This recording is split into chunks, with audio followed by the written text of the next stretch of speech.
ज्योति जीवन को अनाई पहाड़र शेष मुंड आड़ को पछकू पछकू जाऊे और साप तांको पाखकू पाखकू आसुथिबो। समस्ते कहते ज्योति पछकू जानी, पवन चिल्लाउथिबे भाउज अटकी जाओ।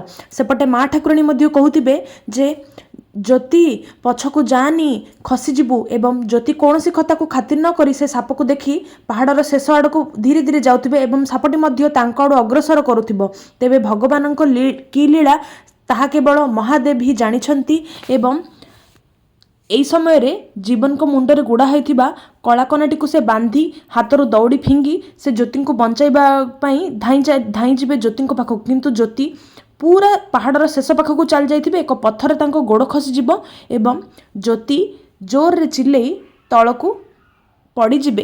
तेबे एतिकी समय रे जीवन बंचाइबाकू निज हाथ बढ़ाउथिबे।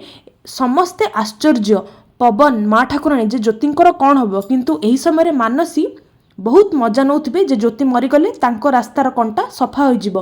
तेबे दर्शक बंधु आपन को कौन लगुच, ज्योति कौन बंचाई पारिबे, बंचिबे?